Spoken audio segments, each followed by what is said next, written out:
Rekaman suara mendiang Vina sempat viral dan heboh diperbincangkan publik. Seperti diketahui, usai 3 hari Vina meninggal dunia, Vina merasuki tubuh salah satu sahabatnya, Linda. Ya, berdasarkan rekaman suara yang beredar, Vina menceritakan apa yang sebenarnya terjadi dalam kasus kematian yang terjadi pada dirinya. Vina menceritakan bahwa dirinya hingga ke aspal sebelum akhirnya oleh motor hingga meninggal dunia. Dalam kesempatan kali ini, ahli tarot Velin Ratu Ayu akan mengungkapkan terkait misteri rekaman suara tersebut. Maka inilah 5 misteri rekaman suara arwah Vina Cirebon yang viral, versi Cumi Top 5.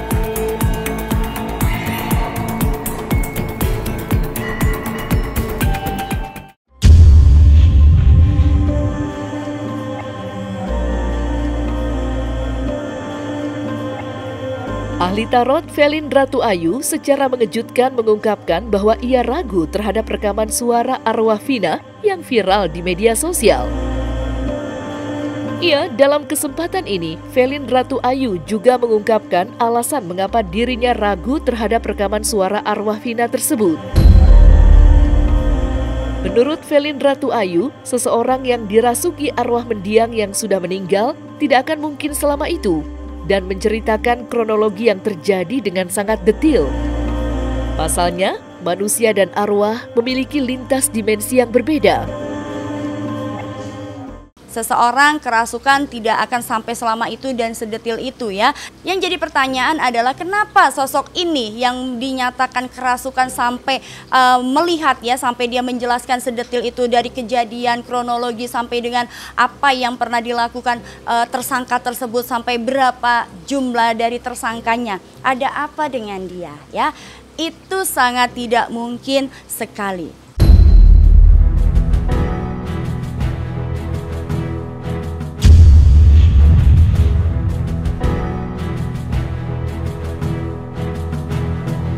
Velin Ratu Ayu tampaknya sangat yakin bahwa sahabat Vina tidak benar-benar dirasuki oleh arwah mendiang Vina.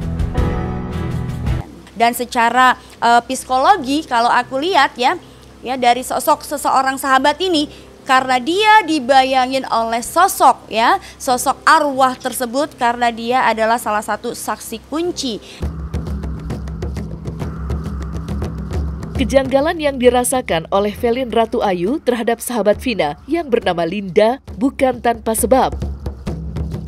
Menurut Velin Ratu Ayu, arwah mendiang yang sudah meninggal dunia jika ingin menitipkan pesan pasti akan terlebih dulu menghampiri keluarganya yang memiliki ikatan darah.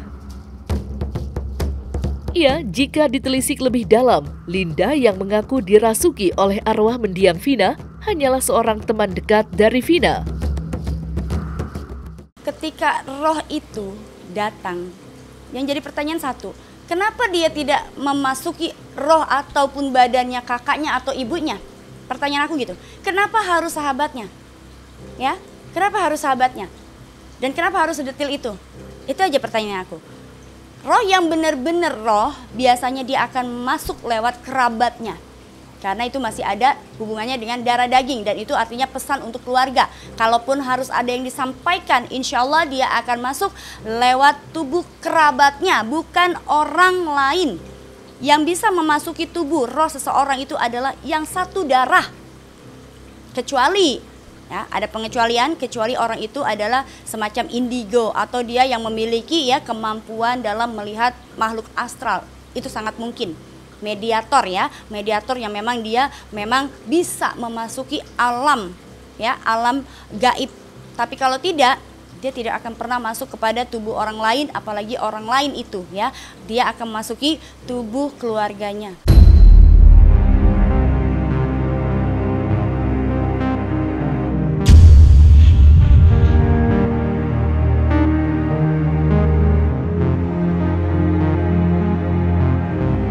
Agar tidak menimbulkan pro dan kontra, dalam kesempatan yang sama, Velin Ratu Ayu akhirnya mengungkapkan ciri-ciri orang kerasukan asli dan palsu.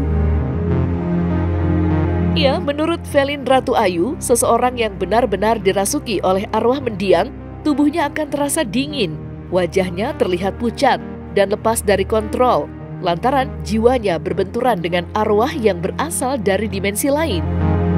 Orang kerasukan bisa dilihat kok, dilihat dulu, dingin apa enggak. Nih ciri-ciri orang kerasukan, badan dingin, terutama kuping dan kaki, dan juga jari-jari itu akan dingin. Muka pucat, ya, seperti mayat, ya. Kemudian yang jelas dia akan lebih kayak orang kaku, badan itu akan kaku. Karena energinya akan bertabrakan dengan tubuh kita, bukan hangat ya. Ingat, orang kesurupan itu bukan kayak orang begini terus ini, tidak. Ada ciri-cirinya orang kesurupan. Dan orang kesurupan itu dilepas kontrol, ya. Dan itu pun ketika kita kesurupan nggak bisa kita membicarakan sedetil itu. Paling hanya, iya saya mati di situ, saya di misalnya. Kalau ada orangnya pun ya, misalnya dia ada itu nggak mungkin dia sampai sedetil itu menceritakan saya seperti ini. Mana ada, tidak pernah ada dalam sejarah, ya. Karena keterbatasan itu tadi, alam kita sudah beda. Ya, sesungguhnya awalnya adalah untuk memberikan pelajaran, kepada Eki ya, yang sudah meninggal ya, kepada Eki ya. Tapi ternyata ya, dan sosok sahabat ini menyukai si Eki ya, tapi si Eki menyukai Vina. Dan juga di sini ada peran Egi. Egi ini menyukai Vina tapi Vina tidak suka. Ya, karena Vina sudah berpacaran dengan Eki ya, si Egi ini ditolaklah cintanya ya oleh Vina. Kemudian si Vina berpacaran dengan si Eki ya, dan pada akhirnya ya, yang cewek ini sahabatnya itu merasa cemburu karena sang idolanya itu kenapa harus dengan si Vina, dan Vina sendiri itu kan sahabatan nih. Kalau boleh dibilang bahasa ini jadi orang yang gue suka kok kenapa harus sama Vina. Adalah rasa sakit hati, cemburu, jealous. Ketika seseorang sudah dirasuki oleh yang namanya kecemburuan, iri, dengki, maka setanlah yang masuk ke dalam pikiran dan hatinya dia sehingga dia punya niatan buruk.